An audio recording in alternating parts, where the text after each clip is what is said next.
자, 안녕하세요. 반갑습니다. 수업 시간입니다. 수업하겠습니다. 오늘은 이제 조선시대 살인에 관련된 부분부터 할 건데요. 우리 재밌는 부분이기도 하고, 또 일부 수험생들은 좀 어렵다고 하시는 분도 계시는데요. 선생님 입장에서는 좀 재밌다고 생각해요. 선생님 생각, 개인적인 생각은. 왜냐면, 이 역사라는 게 되게 있는 사실이 그냥 그대로 공부하기엔 되게 좀 답습하는 느낌 들고 재미가 없는데요. 이 부분은 좀 일단 좀 싸우는 부분이 되게 많아요. 네, 그래서 살인과 관련된 부분들이 있어서는 싸움밖에 일어날 수밖에 없어요. 왜냐면 봐요. 기존에 훈구라는 세력이 있잖아. 네, 또는 관악파라는 얘기도 하죠. 보통 훈구파, 관악파. 보통 이걸 15세기 세력이라고 얘기하거든요. 요건요?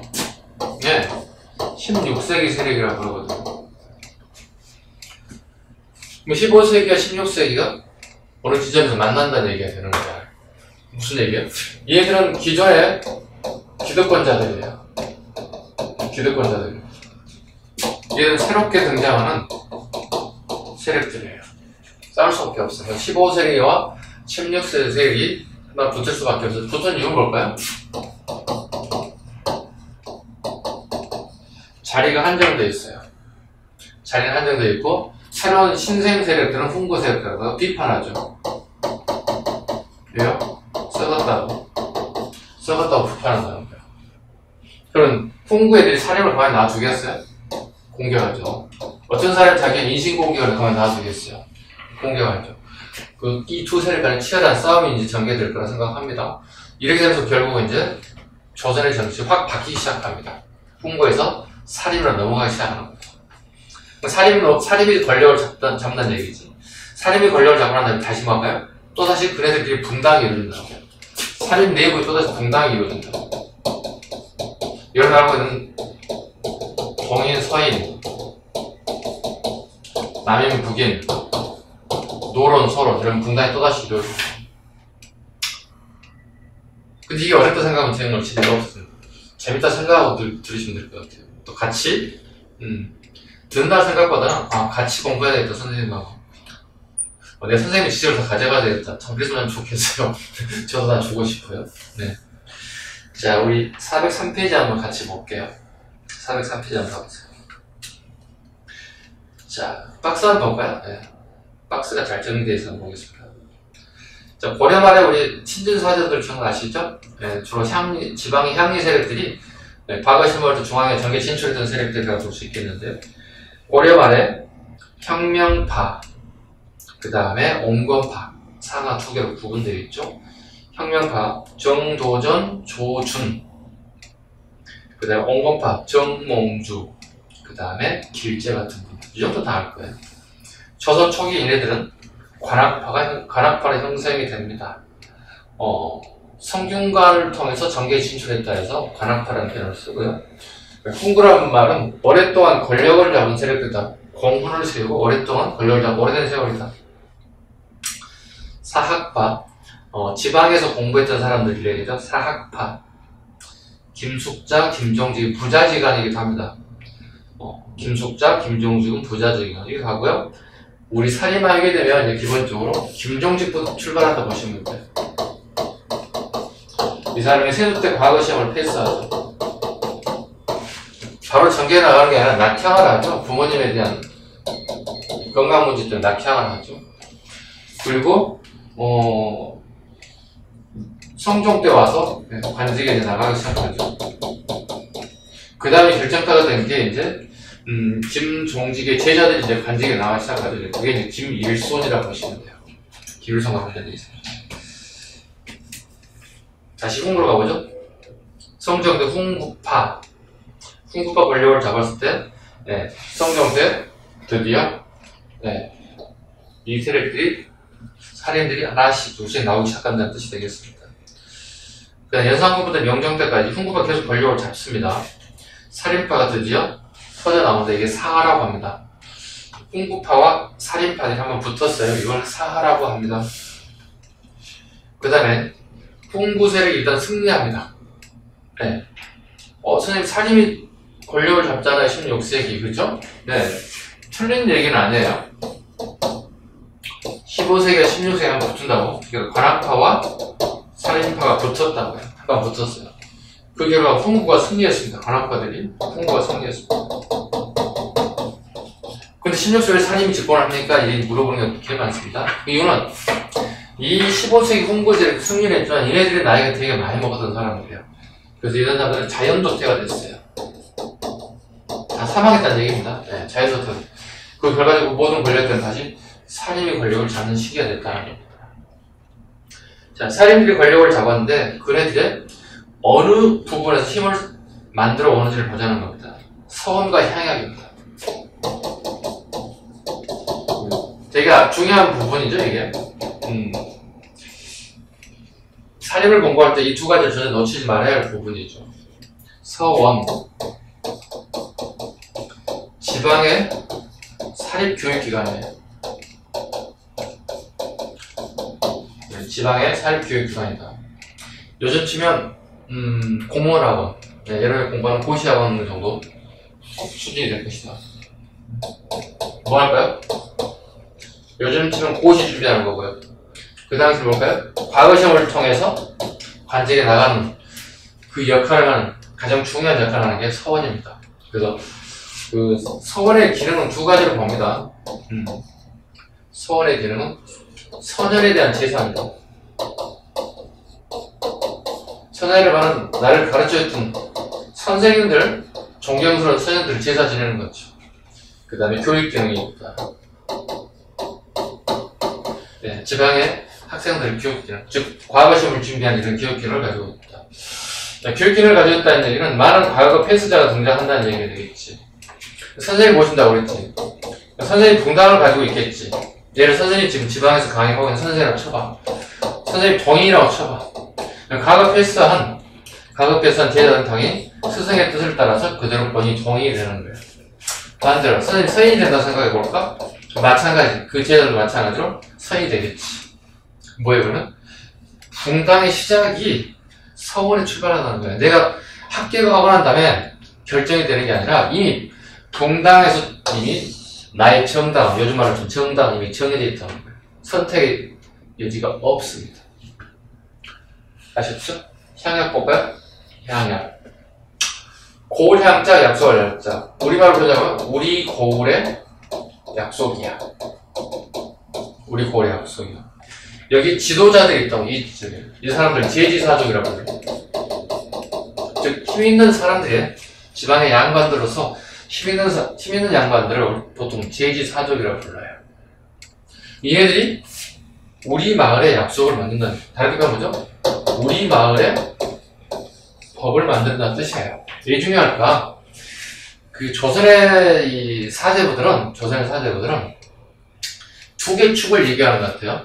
법이라고 하는 게 두 가지를 본다는 거예요. 중앙에는 가장 중요한 경국제재라는 법이 존재하는 거예요. 국가의 법이 있다는 거예요. 국가에. 그 다음에 이제 지방에는 향약이라는 게 있어야 한다는 뜻이에요. 지방에 향약이 필요하다는 거예요.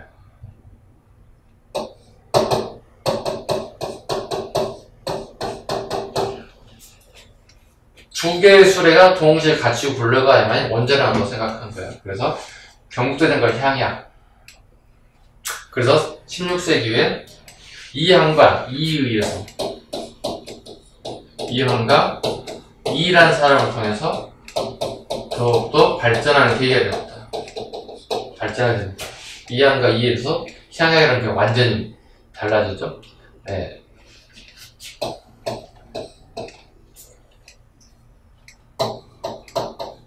이한 향약,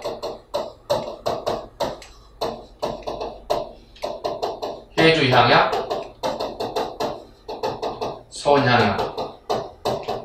이는 지방간으로 갔을 때 중앙관리가 지방이 파견됐음에도 불구하고 지방에 이런 향약을 만들었다.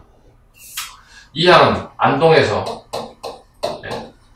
이한 향약을 만들었다. 그 지역에 법을 만들기 시작했다. 되게 중요한 부분 넘어간다. 향약도 또 하겠습니다. 다시 보죠. 선조 때부터 살인이 집권하게 됐다. 살인이 집권하는 계기가 뭐죠? 앞에 훈구가 자연 도태되었다. 선조 이후에 동당이 만들어지는 볼게요. 기호학파와 영남학파로 나뉘어졌다. 기호학파란 서울, 경기 지방을 얘기합니다. 서울, 경기, 충청 일부 지역, 항해도 일부 포함될 것 같고요. 그 다음에 이네들은 서인으로 발전됐다, 동당이. 그 다음에 영남학파, 네, 이양 선생의 제자들이죠. 이양 선생을 포함한, 네, 이건 동인이다. 동인, 서인 이렇게 나뉘어지죠. 동인, 서인. 특히 동인의 대표인들이 이제 태계 이양이라든가 남명, 조식이라든가 율곡, 이라든가 이런 사람들이 있어요. 이양 선생의 제자들이죠. 우리의 가장 실력자, 능력자가 누굴까? 이양을 지목하고, 그래서 이양이 동인의 영수가 캡틴이 되는 거죠. 네, 캡틴이 되는 거죠. 그래서 우리 서인들은 누가 제일 나을까 고민했던 거죠. 이양만한 인사가 있을까? 그래서 과거에 맨날 패스 때도 보통 부도장이라는 말을 많이 쓰거든요. 네. 과거 시험을 9번 받은 전부 다 1등 했다는 거야. 장원급 했다는 거야. 야, 우리는 율곡 2가 있지 않겠어? 그 2가 서인의 용수가 된 거죠. 그런데 서인은 평생 동안 본인이 살인이라고 하기 좀 애매모호해요. 왜냐면 율곡 2의 조부님 때가 되면은 금국 세력이에요. 조선 금국 세력이에요. 엄밀히 따지면 2의 조상들은 전부 다 훈구 세력이에요. 그래서 본인이 스스로 나는 살인이야 말하기 좀 어렵죠. 그렇죠. 그래서 그런 점이 없지 않아 있어요. 율곡 2 선생 같은 경우는. 이해 가셨죠? 그래서 동인, 서인 구분되는 경우들 출발하는 걸 보겠습니다. 자, 하나씩 보겠게요, 이제. 403페이지는, 훈구파부터 한번 볼까요? 403페이지 훈구파 한번 보겠습니다. 꼭 봐야 할 것들이 있습니다. 특징. 중앙집권적 부국강병이 줄일까요? 중앙집권적 부국강병. 부자국가가 되면 강한 병사를 길러낸다. 중앙에 힘이 있어야 한다는 뜻을 가지고 있어요. 훈구들은. 얘들은 주례를 국가의 통치에 삼았다. 주례의 위주로 씁니다. 주례의 통치에 삼았다. 훈구들은. 네, 주나라의 예법이라는 뜻인데, 업계에 따지면 예법이라기보다는 정치와 행정 조직이라고 보시면 돼요.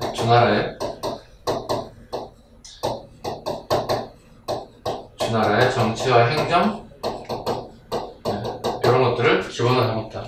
이걸 롤모델로 삼았던 게 조선 경국전이죠. 이게 정도전입니다. 네, 정도전이 개인이 만드는 사찬서죠. 네, 본인 개별적으로 편찬하는 거죠. 보통 이걸 해가시면 돼. 공부했죠? 우리 중국의 한나라, 은나라, 춘추 전국시대 이렇게 온다고 기억하시죠? 그리고 이제 진시황이 나라를 처음 만들었죠. 이렇게 황제국가를 만들었죠. 예, 주례를 봐야 됩니다. 이건 선택지 가끔 나오죠. 그죠? 보셔야 됩니다. 이건 기억이 안 나요. 앞전에 한 번에 얘기했죠. 주례하고 주자가리는 구분할 수 있어야 한다고. 주자가리는 주의가 만드는 것, 가론상계를 얘기하는 것. 그 다음에 학풍 한번 볼까요? 학풍. 자, 간합화 학풍을 계승한 전 철학자들은 문장 능력을 강조하는 사장을 중시했다. 네. 문장을 잘 써야 된다는 뜻이에요. 예를 들어 뭐가 되는 거죠? 문장을 잘 쓴다는 얘기는 한문학이 발달할 수 있죠. 살인들은 어떨까요? 풍고를 이렇게 듣다면 비교해야 되겠죠. 그죠? 네. 살인들은 자, 한 페이지 넘겨보겠습니다. 404페이지 보시면 살인들은 경학을 중시했다 이렇게 나와 있어요. 경학. 유교 경전이 되게 중요하게 생겼다는 뜻이에요. 공자 명자는 기본이고 뒤에 이제 주자까지 이런 부분은 기본으로 공부를 잘해야 하는 뜻이거든요. 그럼 여기 뭐죠? 읽고 이해하고 암송하고 이게 주거든요. 이런 게 무슨 문제가 발생하나요? 글 쓰는 게 줄어들죠. 한문학이 지워질 수밖에 없어. 네. 구분하셔야 돼요. 한문학의 발달, 그 다음에 한문학의 조조. 구분할 수 있겠죠. 네, 다시 앞으로 갈게요. 그 다음에 사상 부분에 이런 게 있습니다. 성리학의 사상에 대해 반대하였고, 불교, 독교, 예를 사상을 후보했다. 이제 나라가 이제 새롭게 건국됐기 때문에 성리학 이해 것들 있죠. 그죠? 이해 것들. 불교, 도교, 하다보니 샤머니즘까지.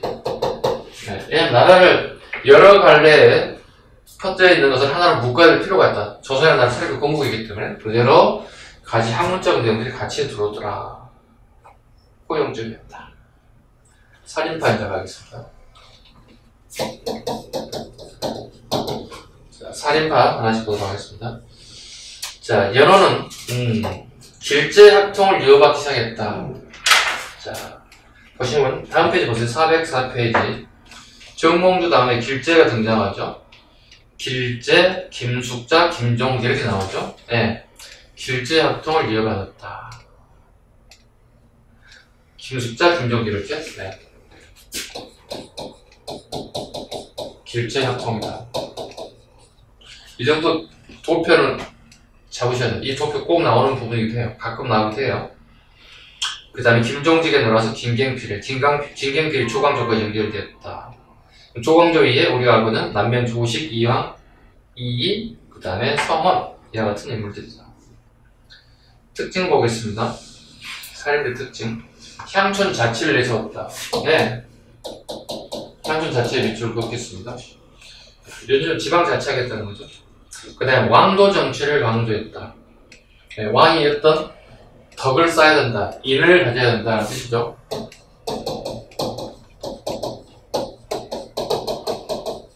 덕과 인을 얘기할 수 있겠죠. 네, 덕이 있어야 된다.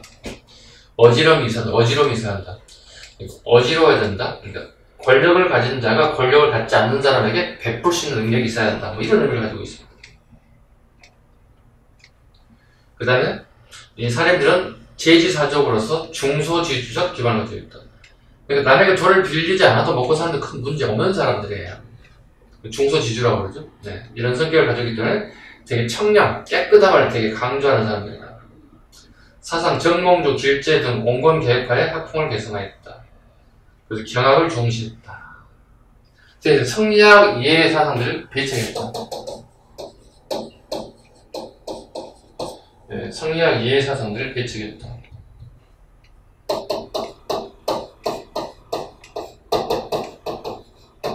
좀 다르죠? 홍보하고는 좀 다르죠? 네. 그 다음에 성향, 존화주의적 성격을 가지고 있다. 존화주의. 중국 시민층의 세계관, 중국을 존중하는 존화주의 또는 중화주의라고 그러죠. 네, 존화주의, 우리는 소중화, 작은 중국이라고 우리는 이런 의식을 가지고 있다. 됐죠? 그 다음에 정리하러 한번 볼까요? 흥부와 살인을 비교한 박스 한번 볼게요. 404쪽에. 개성, 흥부 세력. 정도전, 조준, 권근. 살인, 정몽주, 길제의 후학들. 그 다음에 정치 이상적인 거 보겠습니다. 흥부 세력에서 폐도란 말이 하나 들어갈 겁니다. 폐도 정치. 왕이죠. 군주가 잘못하면 바꿀 수 있다. 이게 폐도 정치입니다. 이거 뭐가요? 네. 고려 말에 군주들이 잘못했다는 거예요. 뭘 얘기하고 싶어요? 조선 건국의 당위성을 얘기하고 싶은 거예요. 이건 어디에 나오는 내용이에요? 맹자에 나오는 내용입니다. 맹자에 나오는 내용. 그래서 맹자에 나오는 구석이죠. 그 정도전이 이 맹자 이 부분을 갖다 이성계에게 책을 선물할 정도로. 이성계 이 책을 못 깜짝 놀랐겠죠. 여기 무슨 의미인지 아시겠죠? 그 다음에 주례의 밑줄 보시고 주례. 그 다음에 살인들은요 향촌 자치, 서원과 향약, 왕도 정치 미술, 왕도 정치 요겁니다. 덕과 인에 대한 얘기. 명예, 도덕, 의리. 그 다음에 경학을 중시하다 보니 문학이 조정한다. 한문학 실력 떨어질 수밖에 없다. 됐죠? 그 다음에 흥부 세력. 자주적 민족의식 중에서 당군숭배라는 게 있습니다. 당군숭배. 네. 친구들은 당군숭배가 있죠. 사례들은요, 기자를 숭배하죠. 기자 조선을 이해들에 의해서, 기자란 사람이 우리나라에, 네, 헐벗고 A도 없는 이런 사람들에게 A와 범죄를 가르쳤다는 거예요. A와 범죄를 가르쳤다, 교육시켰다. 그래서 율곡이가 네, 이걸 길게 해서 쓴 책이 뭐예요? 기자 실기라는 책을 쓰기도 하죠. 지금 어려운 것도 있을 수도 있겠지만 기초적인 건 지금 하고 있습니다. 원래 제가 정규 레귤러 수업 시간에 잘 안 하는 부분이기도 해요. 왜냐면 실은 해야 돼. 실은 해야 되는데 여러분들 기초를 잡기 하는 것들이라고 보시면 여러분들 기초 잡기 하는 것을 하고 있습니다. 그 다음에 살인들의 정치적 성장 보겠습니다. 살인의 정치적 성장 405쪽이고요. 살인의 활동 1번 원간직에 주로 집중했다. 원간직에 과거를 통해서 이걸 지금 언론 기능이죠. 언론 기능. 요즘 신문사, 방송사들 같은 뜻이지. 과거를 통한 중앙에 준 사람들은 전람과 3사의 원간직을 주로 차지하였다. 되게 중요하죠. 왜냐면 여기서 말하면 2조 전람직을 얘기하는 거예요. 얘는 인사권을 가지고 있는 거예요. 막강한 권한을 갖는 거예요, 지금. 여기에서 이제 발전하면 어디로 갑니까, 이제? 3사 같은 데로 가는 거예요, 3사. 3사. 사원부, 사관, 홍관 얘기하는 겁니다. 사원부, 사관은 홍관. 네. 되게 중요한 기능들이죠. 요게 이제 발전되면 이제 6조로 가는 거죠, 6조. 이렇게. 6조. 이거. 2조 판서부터 저 밑에 이제 공조 판서까지 6명이 감각이 되는 거죠. 대학 승진하고 어디로 갈까요? 마지막에 이제 이렇게 의정부로 이렇게 단계를 밟는 거죠. 이런 식으로. 이렇게 가는 단계를 우리가 뭐라고 그러죠? 이런 직책을 들었다고 그래요? 청여직이라고 하는 이런 직책들은 요즘 말로 치면 승진 아주 잘 되는 직책들이라고 보시면 돼요.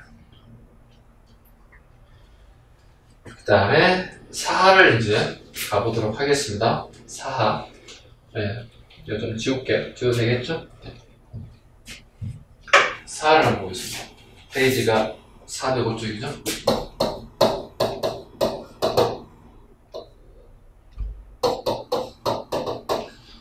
선배들이 서로 싸워서 재앙을 입었다 이런 뜻이 되겠습니다. 네. 하나씩 보겠습니다. 여기 순서가 가장 많이 나올 거예요. 시험에 나온다면 순서, 선후관계 같은 말이죠. 그 다음에 내용을 물어볼 수 있다. 두 가지 정도 측면에서 나올 접근을 한번 하도록 하겠습니다. 첫 번째 이렇게 외워볼까요? 무갑기을 무갑기을 앞글자만 따보겠습니다. 무갑기을 무오사 갑자사 기묘사 을사사 가장 여기서 치면 가장 단독 문제로 나올 수 있는 가능성 가장 큰 것은 여기다 기묘사 그 다음 단계가 이 정도다. 네. 나머지는 뭐 그렇게 네. 단독 문제 나온다면 단독 문제가 아니다면 선후관계일 것이다. 보겠습니다. 요 두 개는 연상분계다. 두 개다. 요것도 연상분. 요건 중종. 요건 명종대. 이렇게 잘 볼 수 있겠습니다. 자, 연상분계 보세요. 무오사에 대한 부분입니다. 볼까요? 우리 살인의 시초라고 할 수 있는 사람이 김종직이죠. 김종직이 글을 하나 남겼습니다. 네, 이 글을 하나 남겼습니다. 한 바퀴 정도 도신 분은 당연히 기초적인 잡격들 되게 쉬운 거고, 처음 하신 분들을 위해서 하는 거니까 잘 잡기 바랍니다. 이걸 한번 읽어볼까요? 여러분 같이 따라서 읽어볼래요? 조의제문 이렇게 있으면 안 돼요. 따라서 끊을 수 있어야 돼요. 이렇게 끊으셔야 돼요. 왜냐면 의제는 왕 이름이에요. 네, 중국 초나라 왕 이름이에요. 우리 가끔 남성분들 장기 드시죠? 장기 드실 때 보시면 한자로 다 되어 있죠, 그죠? 정중앙에 마지막 왕을 잡으면 우리가 승리하는 거잖아. 그러니까 빨간색 그 다음에 초록색 두 가지 있는 거 기억하세요? 네. 거기에 초나라하고 한나라가 존재합니다. 초록색 초자가 되어 있고요. 그 다음에 한자가 빨간색으로 되어 있어요. 그래서 초나라와 한나라가 싸워요. 그죠? 요거는 소설하다는 게 이게 초한지예요. 초한지. 초한지. 이게 유방. 그 다음에 항우. 그죠? 봐요. 왕이었던 의제를 항우가 이 얘를 몰아내고 죽여버린다고. 그리고 항우가 권력을 잡아서 왕이 돼버린다고. 조선시대 뭐가 비슷해요? 수양대군이 노산군 훗날 단종이 되죠. 네, 단종을 몰아내고 왕위를 찬탈해버렸죠. 그러니까 조카를 몰아내고 왕위를 찬탈한 모습은 거의 흡사하다고 봐야 되겠죠. 그걸 비꼬는 거예요. 김종직이. 네. 의제가 죽은 것에 대해서 글을 남겼다. 문장을 남겼다. 왜? 조의를 표하기 위해서. 그래서 조의 제문 이루면 안 된다고 이렇게. 우리 보통 두 글자씩 끊어있는 게 습관이 되어 있다고. 대한민국 이런 식으로. 또 한자 성어도 사자 성어도 그렇게 있다 보니까 그렇게 읽으면 안 되고 이렇게 읽으셔야 됩니다. 잘못 읽으시면 아버지가 방에 들어간 게 아니라 아버지가 가방에 들어가 버립니다. 이 글을 김종직이 남겼는데 그의 제자 김일손이, 이 사람은 사관인데요. 역사를 기록한 사관인데 가장 기초적으로 우리 사초라고 그러거든. 사초에 기록을 남겼어요. 기록을 남겼어요. 이걸 이제 훗날 유자강이라는 사람이 있다고요. 홍구제력이 가장 이상한 사람 중에 한 사람이죠. 이상한 모의를 되게 많이 하는 사람이에요. 정치적 사건 되게 많이 등장하는 인물인데, 이 유자강 세력들이 자기 훈구 세력들의 어떤 부패한 부분을 사초에 기록하고 훗날 조상 후대 사람들과 조상 되게 욕할 만한 내용들이 되게 많이 들어갔다. 그래서 유자강 세력들이 김일순을 와서 회유한다고요. 우리 내용 좀 지워줘. 우리 내용들이 들어가는 거 좀 지워주면 안 되겠어? 네 승진 문제를 왜 좀 책임질게. 뭐 이런 해유성 발언을 하게 되죠. 김일순이 당연히 거부하죠. 단호하게 거부합니다. 왜? 이 사람은 김종직의 첫 번째 제자예요. 첫 번째 제자예요. 거부하게 됐죠. 그 결과 유자강은 연산군에게 이 사실을 알리게 되죠. 어떤 걸? 조의제문에 대한 내용. 그 결과적으로 연산의 천자도 되게 세조가 이렇게 오는 거거든. 직계가 이래야 됩니다. 결과적으로 연산에 대한 뭘 얘기하는 거죠? 정통성 시비를 거는 거예요. 세조가 왕을 찬탈하지 않았다면 너는 왕이 될 수 없는 운명이었다는 거지. 인정할 수 없다는 얘기를 하고 있는 거예요. 좀 안타깝죠. 왜냐면 김일손 같은 세력은 이 시기에 과거시험을 합격해서 왔단 말이에요. 네, 그럼 과거시험을 안 봤어야 되는 그럼 반대적 입장도 좀 생각해볼 필요는 있어요. 근데 지금 학계에서는 반대적 입장을 거의 얘기하지 않죠. 네, 정통 시비를 걸었던 김일손에 대한 부분 거의 대부분 부각되고 있는 상황이죠. 그래서 이 결과 김종직은 부관 참식을 당하게 됩니다. 이미 돌아가신 분이란 말이에요. 부는 도끼 부자야. 관은 사람이 죽을 때 묻히는 관을 얘기하는 거야. 그분을 이미 돌아가신 분에도 불구하고 파묘해서 시신을 끄집어내서 다시 맞춰서 칼로, 형식적이지만 칼로 목을 벤다는 거예요. 이걸 참했다. 시체를 부관 참시라고 불러요. 별거 아닌 것 같지만 이거 뭐죠? 지금도 마찬가지고 명예훼손이죠. 사자 명예훼손이죠. 되게 체육적인 외조부순 입장에서 어떻게 자기 조상의 묘를 파묘해서, 특히 조선이라고 하는 나라에서는 파묘는 거의 최악의 상황이거든요. 그 다음에 김일성 같은 세력들은 유배를 가고, 그 다음에 사약을 먹고, 다 제거됐고, 평생 동안 거기 가문들은 영모죄로 걸려서 관직에 진출할 수 없게 최악의 상황을 맞게 된다. 이걸 모사라고 합니다. 이해가셨습니까? 더불어 405쪽 보겠습니다. 405쪽에 사료탐구 보겠습니다. 제일 하단 부에 있습니다. 김종직의 조의제문을 이 글을 남겼습니다. 이걸 사료로 제시할 수 있어요. 그럼 이 시대를 물어볼 수 있다면 연산군에 대한 내용을 물어볼 거고, 이 사람들에 대한 내용을 물어보다 사림을 물어볼 수 있어요. 같이 읽어보겠습니다. 세조 2년, 꿈에 신이 나타났다. 나는 초나라 혀의 손자 심인데 항우에게 죽임을 당하여 절강에 빠져있다. 하고는 갑자기 보이지 아니하였다. 깜짝 놀라 잠을 깨어 생각해보니 역사를 상고해 보아도 강물에 던졌다는 말은 없는데 아마 항우가 사람을 쉽게 몰래 쳐 죽여 시체를 물에 던졌던 것인지 알 수 없는 일이다 하고 드디어 글을 지어 슬퍼했다. 연산군 일기에 나와 있습니다. 네, 이 김일성이 다 기록을 해버렸어.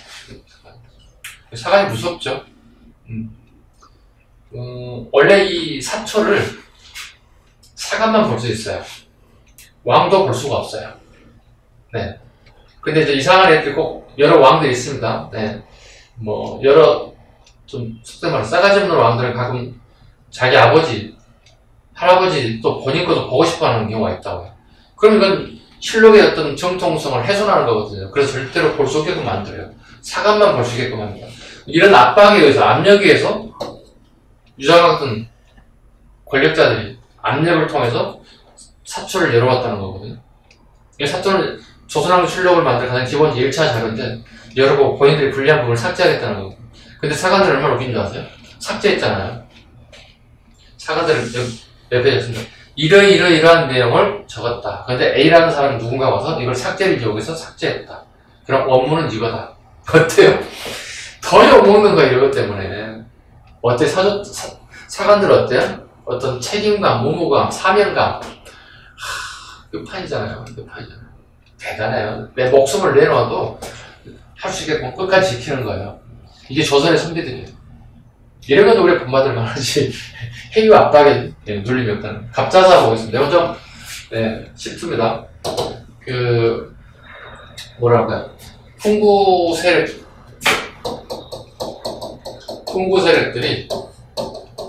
풍부도 제거하고 살인도 제거해요. 권력을 한 사람이 다 가지겠다는 거예요. 권력에 대한 욕심이 그렇습니다. 핵심 내용은 연산군의 생모죠. 생모 패비 윤씨에 대한 얘기죠. 패비 윤씨가 사약을 먹고 죽죠. 사약을 먹고 죽습니다. 사약을 먹고 죽는데 여기에 찬성한 사람, 그 다음에 죽여서 절대 안 된다고 반대 상소문을 올리지 않는 사람,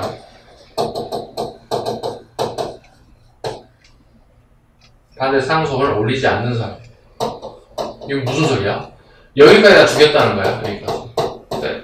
걸리면 다 죽는 거야. 그러니까 제 있고 없고 제 유무를 떠나서 속된 말로 걸리면 죽는 거야. 재수없으면 죽는 거야. 그래서 우리 어머니 원수를 갚자. 이거 지금 가장 많이 안 나올 수밖에 없는 가장 대표적인 케이스가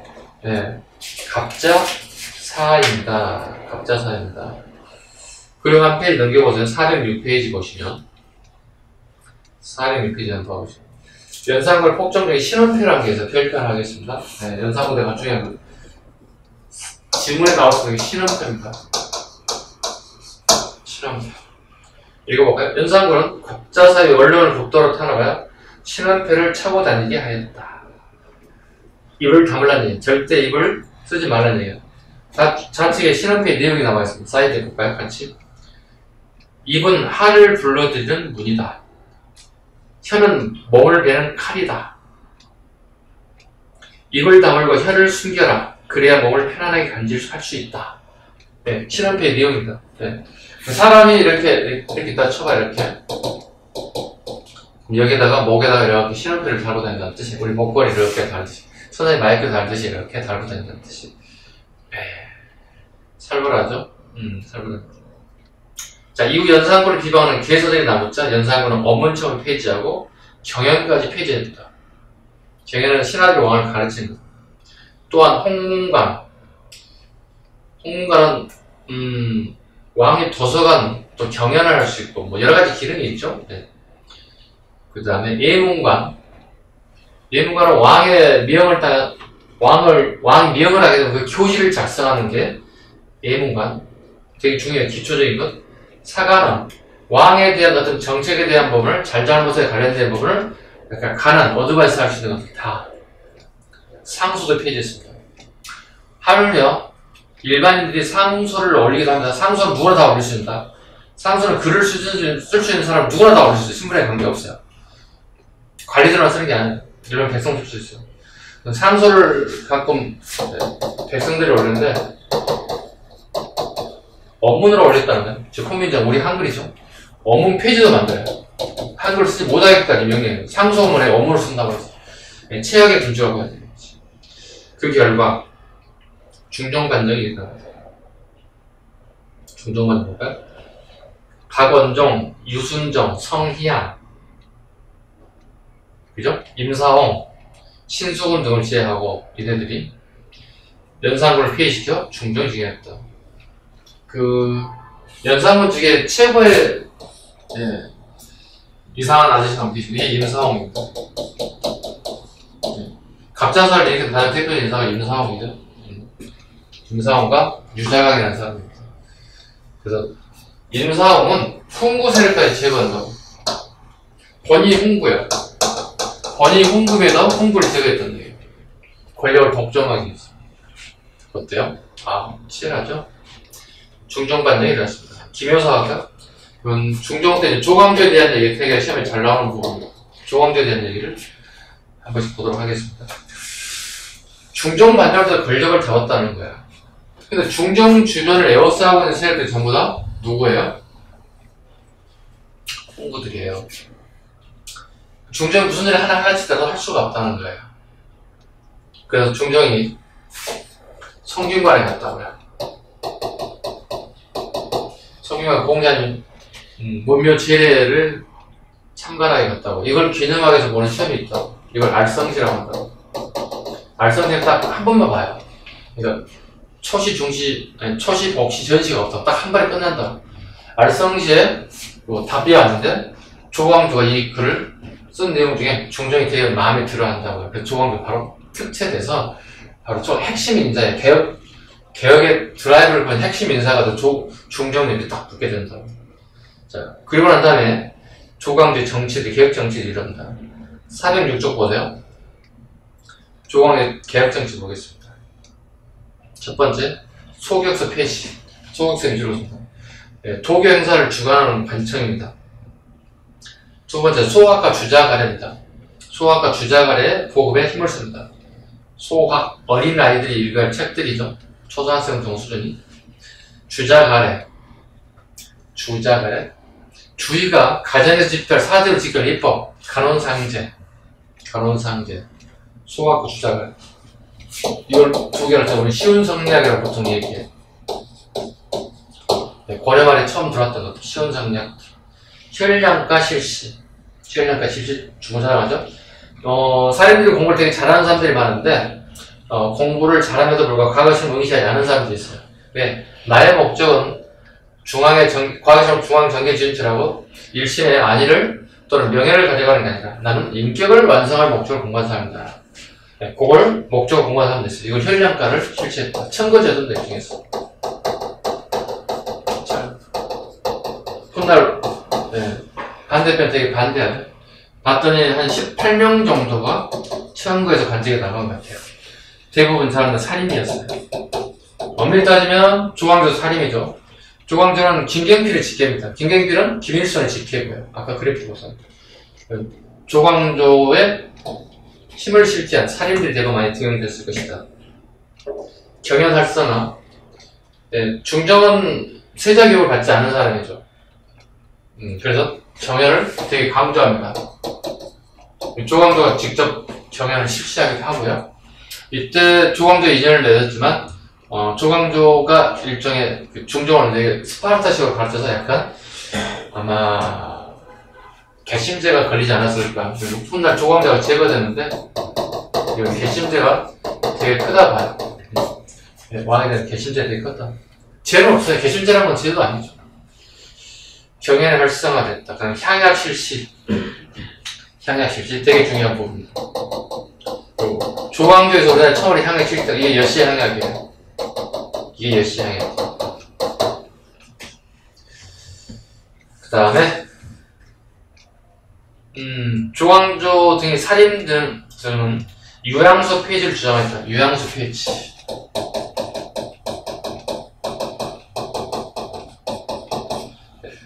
유양소 폐지를 주장했다. 유양소 폐지를 주장했다. 고래 등 관청을 살인들이 가진 등을 폐지했다. 그 다음에 이윤 삭제. 중종 반정에 공을 세웠던 사람들 중에 76명이 되는데 이 사람들의 공이 너무 과하다. 그래서 이윤을 삭제하고 훈록, 즉 노비, 토지 등을 전부 다 몰수 또는 깎거나 결과적으로 76명에 해당되는 삭제당했던 사람들이 조광조와 등을 질 수밖에 없고 조광조 적이 될 수밖에 없어. 그래서 요것은 조광조의 스스로 적을 만드는 꼴이라고 말했죠. 참 정치란 게 어렵습니다. 개혁을 하게 됐을 경우에 반대 세력들로부터 비판 대상이 되고 자기 목숨까지 내놓아야 된다는 뜻입니다. 그 다음에 방납폐단을 시정을 주장했다. 방납폐단을 시정을 주장했다. 그 방납폐단은 꼭 잡아야 됩니다. 우리가 세금을 내는 걸 우리 조세제도라고 그러죠, 그죠? 우리 공무원시험에 가장 많이 나오는 게 방납폐단이거든요. 봐요. 조세제도는 크게 세 가지 내죠. 조, 용, 조. 끊임없이 반복합니다, 제가. 조. 백성들이 농사짓는 쌀을 갖다 얼마만큼 세금을 낼 것인가에 대한 세금 문제입니다. 용, 쓸 용자야. 사람을 데려다 쓴다는 게 쓸 용자니까. 군대 가면 군대가 정남대 필요하죠. 16세, 6세 미만을 갖고 정남이라고 하죠. 요거 필요할 거고. 요역, 마찬가지. 네. 노동에 차출되는 것들. 조, 지방에 특산물 세금을 받는 걸 얘기하는 거죠. 특산물은 세 가지가 있죠. 상공, 별공, 진상. 백성들을 대신해서 관청에다가 이네들이 누가? 방납업자들이 대신한다. 근데 얘들이 엄청난 많은 이익을 챙겨들어. 이자를 엄청나게 챙겨가더란데. 이게 방납폐단은 그게 다였으나 그 방납폐단을 해결한다 주장합니다. 그 주장하기에 수민법을 주장합니다. 왜? 이게 가장 큰 문제가 뭐였어? 시험물이라는 거예요. 시험물을 하다 보니 부패한다는 거예요. 공무원들이 부패할 수 없다는 거예요. 수입 쌀로 내잖아요. 쌀로 주장하다고 한 사람이 조광조. 이 유성룡 같은 사람들이 수입법을 주장하죠. 결국 다 실패하죠. 시행도 못하고. 결과적으로 광해군 시기에 본격 실시되죠. 되게 중요한 문제죠. 그게 중요한 게 뭐죠? 대동포로 결말하셨죠. 앞으로 현물 대신에, 그죠? 현물로 되게 부패가 심해진다는 뜻이야. 그래서 미포 전으로 농민은 쌀을, 옷감을 만든 사람 포로, 그 다음에 장사하신 분들은 동전으로 세금을 내자. 이렇게 해서 17세기에 시작해서 18세기까지 100년에 걸쳐 완성된 게 대동법이죠. 이건 별별 5개짜리예요. 이걸 모르고 시험장에 간다고 하는 것은 공부를 안 한 사람이거나 나는 합격할 의지가 없다고 보는 거지. 가장 중요한, 이게 안 돼, 저세제도가 안 되는 사람은 과거시험 보러 가면 안 되겠지. 여러분 시험장에 가는 게 과거시험 보러 가는 거니까. 되게 중요한, 이걸 주장했다. 토지제도도 주장했다. 결과, 조초이양 사건은 결과적으로 인생이 끝나고 말았죠. 자, 여기 나무 이파리라고 이렇게.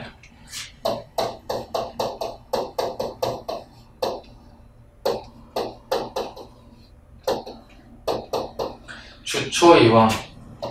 합치면 뭐야? 조씨가, 네, 왕이 된다. 이 당시 조씨가 가장 권력한 사람 이거지. 반대 세력들이 궁궐에 있는 나무 잎에다가 이렇게 감즙을 발라놓는다고. 감즙을 여기다가. 그럼 벌레들이 이걸 갉아먹는다고. 그럼 거기에 이런 글자가 보이겠지.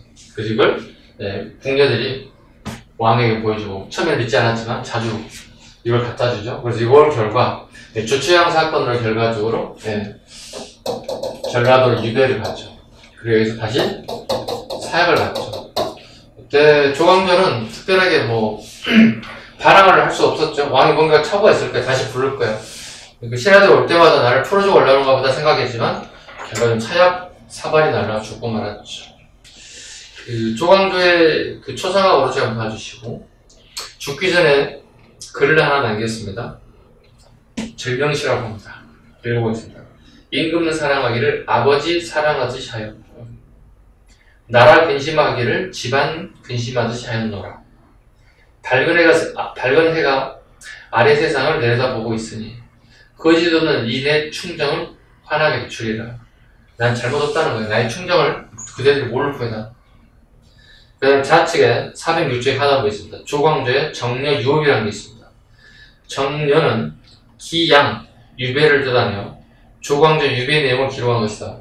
이 유업이를 세우는 건 뭐냐면 조광조의 전혀 고향이 아니라고, 전라도 하수는요. 근데 여기서 되게 업적을, 이 사람이 여기 왔다는 것 자체가 그 지역에서 대단한 영광이 되겠지. 그래서 그 사람을 기리기 위해서 이 비석을 세웠어요. 이걸 유업이라고 불러요. 여기 고향 사람도 아니고 여기에서 간직 생활을 하는 사람도 아니에요. 그럼에도 불구하고 그 덕망, 인망이 널리 퍼진 사람에게 그걸 기념하기 위해서 그걸 갖다 유업이라고 불러요. 유배 왔다 정려 비석을 세웠다. 을사사화. 이건 심플하게 할게요. 네, 윤임 세력과 윤원영 세력 간의 대결입니다.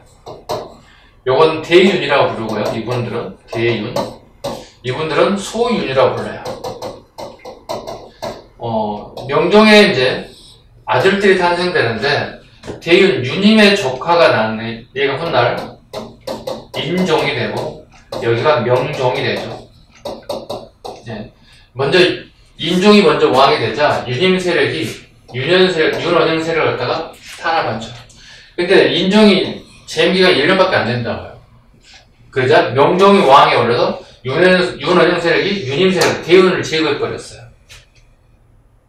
그래서 자 원수를 받자 을사사입니다. 을사하고 죽였네요. 그래서 대윤과 소윤의 서로 자기 조카들을 왕에 계승하려고 하는 이런 부분이 발생해서 이런 사건을 을사사라고 합니다. 무오, 갑자, 기묘, 을사사.